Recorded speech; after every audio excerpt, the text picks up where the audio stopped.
یہ کڑوی بات ہے، مقطع میں پڑی ہے سخن دسترانہ بات، یہ بہت سو کو بہت بری لگے گی میری بات۔ خدا کے لیے اس یقین کے ساتھ میری بات سنیے کہ میں کسی کی دل آزاری کے لیے نہیں کہہ رہا ہوں، ایک دینی فریضہ سمجھ کر کہہ رہا ہوں۔ من رغب عن سنتی فلیس منی، جسے میری سنت پسند نہیں ہے، جو میری سنت سے اعراض کرتا ہے، اس کا مجھ سے کوئی تعلق نہیں۔ وہ لاکھ اپنی جگہ سمجھتا ہو کہ میں محمد کا امتی ہوں، میرا امتی نہیں ہے۔ ہو سکتا ہے ہم شفاعت کے امیدوار بن کر حضور کی طرف دیکھیں اور حضور فرمائے دفع ہو جاؤ، تمہارا مجھ سے کوئی تعلق نہیں۔ میری سنت، اب سنت کسے کہتے ہیں؟ حضور کا طرز عمل۔ سنتیں چھوٹی بھی ہیں بڑی بھی ہیں، جیسے آپ اکنامکس میں اصطلاح استعمال کرتے ہیں میکرو اکنامکس، مائکرو اکنامکس۔ تو میکرو سننا، مائکرو سننا۔ مائکرو سننا کی مثال سب سے مائکرو، سب سے چھوٹی، مسجد میں داخل ہو تو دایاں آگے جائے بایاں نہ جائے، باہر نکلے تو بایاں پہلے نکلے دایاں نہ نکلے۔ کسی نے تو نکلنا ہے بھائی، لیکن احساس رہے کہ داخل ہوتے ہوئے دایاں آگے، نکلتے ہوئے بایاں آگے۔ بیت الخلاء میں جا رہے ہو تو بایاں آگے بایاں بعد میں، نکل رہے ہو تو دایاں پہلے بایاں بعد میں۔ سنت پر عمل ہو گیا، ثواب مل گیا۔ رات کو سونے لگے، قبلہ رخ ہو جاؤ، کروٹ لے لو قبلے کی طرف، اور اپنے گال کے ہاتھے اپنی داہنی ہتھیلی رکھ لو۔ اللہ مزید توفیق دے تو مسنون دعا بھی مانگ لو، سنت ہو گئی۔ اب میں مائکرو سنت کی کوئی تفصیل یہاں نہیں دے سکتا، وہ تو جن کا پہلے ذکر آیا ہے، ڈاکٹر عبدالحی عارفی رحمت اللہ علیہ، ان کی کتاب بہت جامع اس موضوع پر موجود ہے، اسوہ رسول۔ لیکن ان چھوٹی سنتوں میں سب سے بڑی سنت، میکرو کا ذکر بھی بعد میں آئے گا، چھوٹی سنتوں میں سب سے بڑی سنت داڑھی ہے،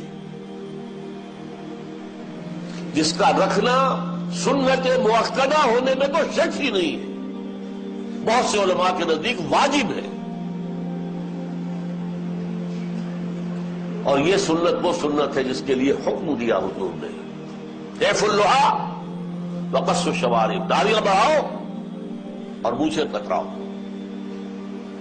یہ صرف حضور کی سنت نہیں، تمام انبیاء اور رسول کی سنت، تمام اولیاء اللہ کی سنت۔ وہ 11ویں والے بھی اگر ہیں تو ان کی بھی سنت تھی، 11ویں دینے والوں میں وہ سنت والے کو نہیں ہوتے، وہ 11ویں دے رہے ہیں بس۔ اچھا، یہ سنت ایسی عجیب ہے کہ ہے تو ہر دم ہے اور نہیں ہے تو یکسر نہیں ہے۔ بعض سنتیں ایسی بھی ہوتی کبھی رہ گئی، فرض کیجئے ظہر کی پہلی 4 سنتیں رہ گئی اور آپ کو جلدی بھی ہے کسی کام میں، تو اگر رہ گئی کوئی بات نہیں ہے، سنت ہے، کبھی رہ جائے، اکثر آپ پڑھیں۔ یہ سنت ہے کہ ہے تو ہمہ وقت ہے اور ہے نہیں تو زیرو، آل اور نن لا کہلاتا ہے فزیولوجی میں، ہے تو پوری اور نہیں ہے تو کچھ بھی نہیں۔ یہ مسلمان کی پہچان ہے، مسنون سنت، مسنون داڑھی۔ دور سے آپ کو پتہ لگے گا یہ مسلمان آ رہا ہے، ورنہ کیا پتا کوئی عیسائی ہے، کوئی بدبخت کا آدمی ہے، کوئی ہندو ہے، کون ہے کیا پتا۔ یہ ہماری پہچان ہے۔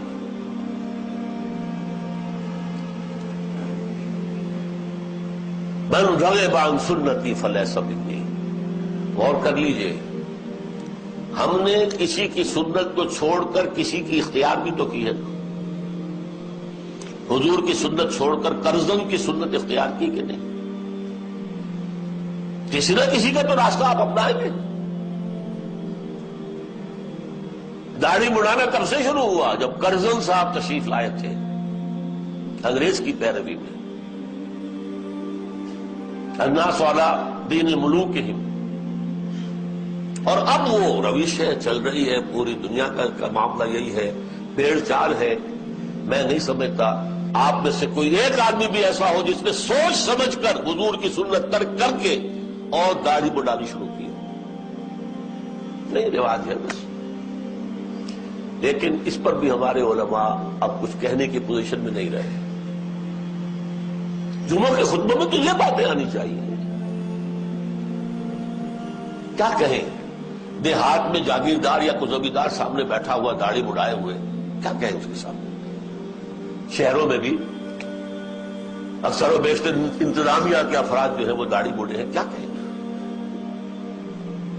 لیکن میں آپ سے خیانت برتوں گا اگر میں اس کا ذکر نہ کروں. And it's never late, too late.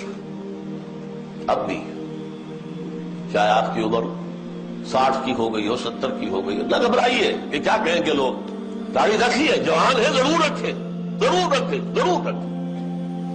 حضور کے ساتھ ہمارے تعلق کا یہ پیمانہ ہے, آئینہ ہے.